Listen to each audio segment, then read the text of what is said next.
friends, it's Gwen. Welcome back to my channel. Today I'm here to review another poetry book for you, and that is The Stuff I've Been Feeling Lately by Alicia Cook. And I'm so excited about this collection. I just finished it last night. I have a lot of thoughts. Let's jump in. So for starters, I wanted to say that this was written, the cover was designed, published, printed in 14 days because Alicia wanted to support the Willow Tree Center in New Jersey because it's something that's very, near and dear to her heart.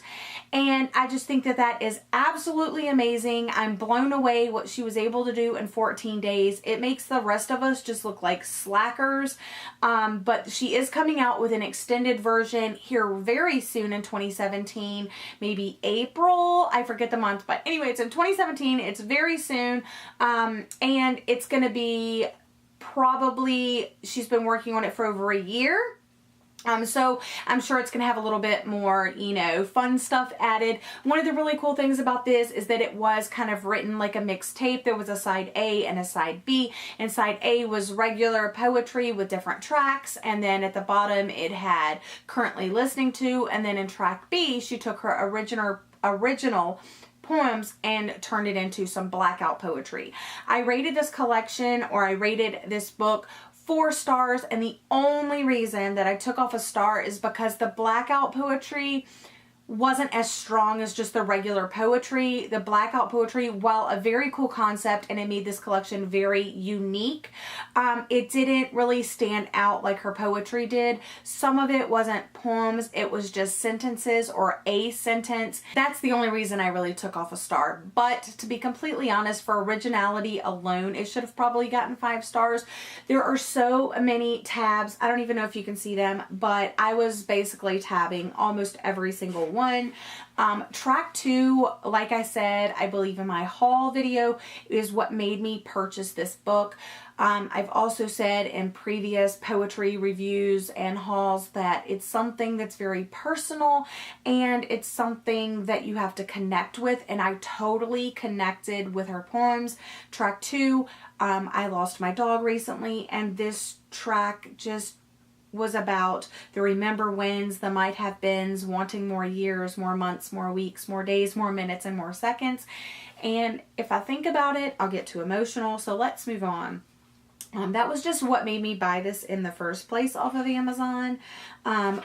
Let's see, track 6 is just a good self-reminder that we are mistake makers, mess creators, but we're also survivors. So it's a really kind of like powerful get up and go type poem. Track 9, she has such great life lessons in here, and this is talking about when her mother would clean a cut when she was a kid and used peroxide on the cut. Her mother would say, "It needs to burn so you know it's healing." And then she later goes on to say, "That small exchange during my adolescence helped me to learn to appreciate the pain pulsating from my broken heart. That way, in spite of the severity of my wound, I knew the healing process had already begun." Oh my gosh. Another mini lesson, track 11, and I just feel like I learned something from her. There were just tracks that I was completely feeling, like track 12.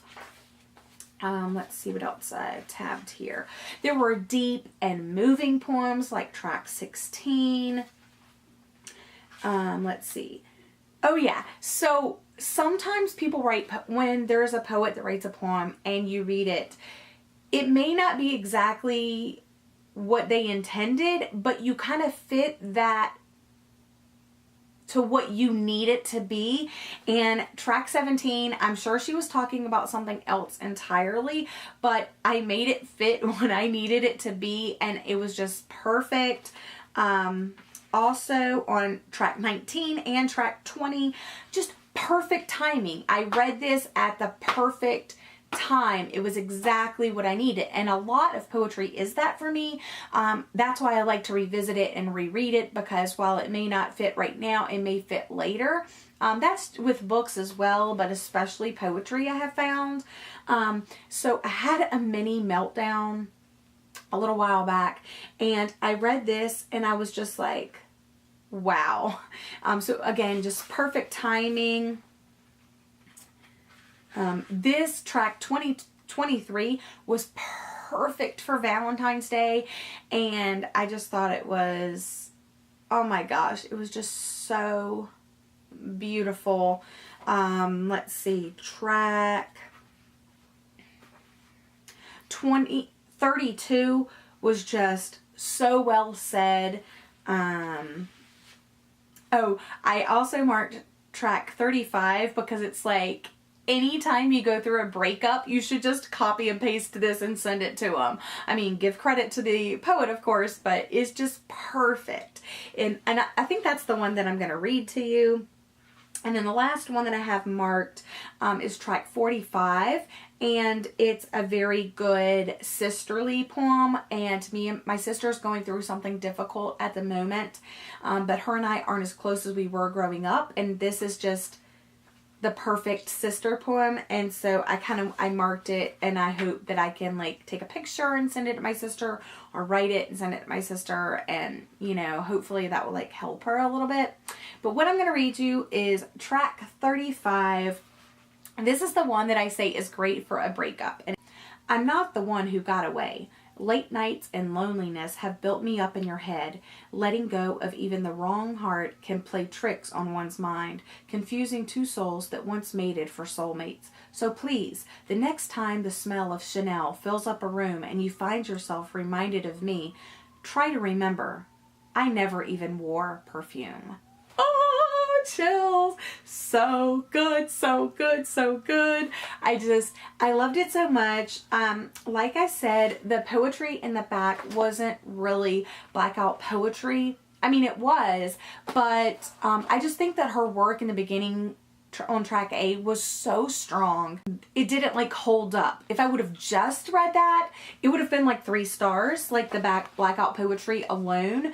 But because I read the amazingness that was track A, I did have to take off a star for that. But some of them were like amazing what she was able to create out of that poem, and I was blown away by this collection. I do plan on getting the extended version of this when it comes out because I love this poet, and she has 2 other collections out. I don't remember the names off the top of my head, but I will definitely be picking them up. Writing is fantastic. It's a great cohesive collection. I could get more out of this if I actually like listen to the songs while I was listening to the poem, or I go back and I listen to the currently listening to tracks listed here at the bottom. But I didn't do that. But yeah, I love this collection. It's one of my favorites that I have read so far. So definitely give it a go if you are looking for some poetry. Wait for the extended version unless you want to own both versions. But highly recommend. 4 stars, and I can't say enough good things about this collection. But that's all I have for you today. I hope you've enjoyed this review, and I'll see you again in my next video. Bye!